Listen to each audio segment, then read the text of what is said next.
आज दुनिया भर में हिंदी दिवस मनाया जा रहा है। हिंदी दिवस पर केंद्रीय गृह मंत्री और सहकारिता मंत्री अमित शाह ने भी अपना एक वीडियो संदेश जारी किया।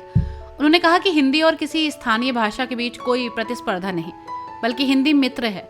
अमित शाह ने आगे कहा कि इस साल का हिंदी दिवस हम सभी के लिए महत्वपूर्ण है, क्योंकि 14 सितंबर 1946 को भारत की संविधान सभा ने हिंदी को राज्य भाषा के रूप में स्वीकार किया था। ये अपने 75वें वर्ष पूरे कर रहा है और हम इस वर्ष राजभाषा की हीरक जयंती मनाने जा रहे हैं। हिंदी राजभाषा और हमारे सभी राज्यों की भाषाओं के लिए बहुत महत्वपूर्ण रही है। प्रिय देशवासियों, आप सभी को हिंदी दिवस की हार्दिक शुभकामनाएं।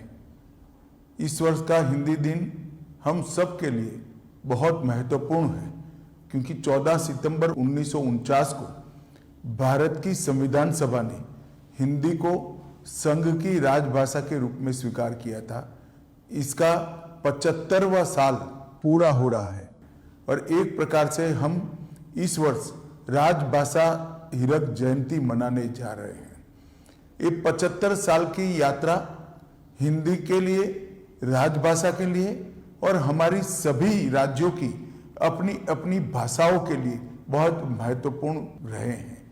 हिंदी ने कई उतार चढ़ाव देखे हैं, परंतु आज मैं इस मकाम पर खड़े रहकर निश्चित रूप से कह सकता हूं कि हिंदी और किसी स्थानीय भाषा के बीच में कोई स्पर्धा नहीं है। हिंदी एक प्रकार से सभी स्थानीय भाषाओं की सखी है, एक दूसरे के दो पूरक है। चाहे गुजराती हो, मराठी हो, तेलुगु हो, मलयालम हो, तमिल हो या बांग्ला हो, हर भाषा हिंदी को मजबूती देती है, हिंदी हर भाषा को मजबूती देती है। और इसीलिए आप हिंदी के आंदोलन को ध्यान से देखेंगे तो चाहे राजगोपालाचारी जी हो, महात्मा गांधी हो, सरदार वल्लभ भाई पटेल हो, लाला लाजपत राय हो, नेताजी सुभाष चंद्र बोस हो या फिर आचार्य कृपलानी हो, ये सभी एक प्रकार से नॉन हिंदी भाषी क्षेत्रों से आते थे। और जो समिति बनाई गई वो समिति भी श्री आयंगर और के.एम. मुंशी के नेतृत्व में बनाई गई थी, जिसने हिंदी को राजभाषा के रूप में मान्यता देना और हिंदी और हमारी बाकी सारी भाषाओं को ताकत देने का एक रिपोर्ट हमारी संविधान सभा के सामने रखा था। वो दोनों नेता नॉन हिंदी भाषी क्षेत्र से आते हैं और विगत 10 साल में मोदी जी के नेतृत्व में हिंदी को और स्थानीय भाषाओं को मजबूत करने के लिए ढेर सारा काम हुआ है। मोदी जी ने अनेक अंतर्राष्ट्रीय मंचों पर गौरवपूर्वक हिंदी में संबोधन देकर हिंदी के महत्व को न केवल देश, समूचे विश्व के सामने रखने का काम किया है और हमारे देश में हमारी भाषाओं के प्रति गौरव के भाव को बढ़ाया है। ये 10 साल में हमने कई सारी स्थानीय भाषाओं को मजबूती देने के लिए बहुत प्रयास किया है। नई शिक्षा नीति में श्री मोदी जी ने प्राथमिक शिक्षा मातृभाषा में इसको एक महत्वपूर्ण स्थान देकर हमारी सभी भाषाओं को और हिंदी को एक नया जीवन देने का काम किया है। हमने ये 10 साल के अंदर कंठस्थ का टूल बनाया। हमने इस 10 साल के अंदर 4 रिपोर्ट सबमिट किए और हिंदी को सरकारी कामकाज में प्रमुखता से प्रस्तावित करने का काम हमने किया है।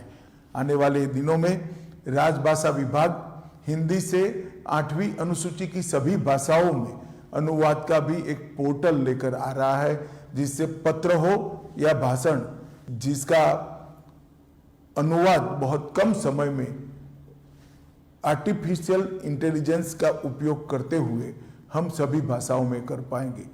मैं मानता हूं इससे भी हिंदी को और स्थानीय भाषा को बहुत मजबूती मिलेगी। और मैं आज फिर से आप सभी को कहना चाहता हूं कि हमारी भाषाएं विश्व की सबसे समृद्ध भाषाओं में है। हिंदी ही है जो हम सबको जोड़ने का काम करती है, हमारी सब भाषाओं को जोड़ने का काम करती है। और संविधान सभा की जो स्पिरिट थी कि एक स्वदेशी भाषा में सभी देश के नागरिक एक दूसरे के साथ संवाद करें, चाहे हिंदी हो, तमिल हो, तेलुगु हो, गुजराती हो।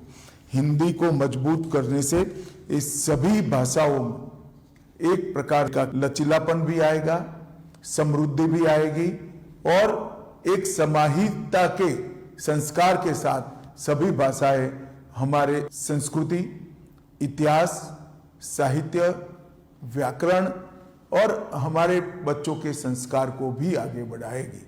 अतः मैं सभी देशवासियों को अपील करना चाहता हूं कि हिंदी दिन पर आइए हम संकल्प करें, हिंदी को मजबूत करें, हिंदी के साथ साथ हमारी स्थानीय भाषा को भी मजबूत करें और राजभाषा विभाग का जो ये काम है, ये काम को आपका समर्थन करिए।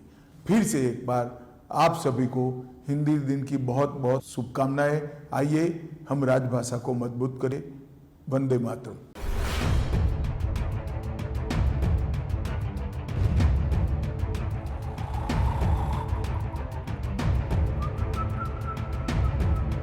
हर बड़ी खबर का असली एड्रेस है खबरनामा, इसलिए हर न्यूज अपडेट के लिए सब्सक्राइब करें और फॉलो करें खबरनामा और इस वीडियो के लाइक बटन को प्रेस कर इस वीडियो पर कमेंट के जरिए अपनी राय देना ना भूलें।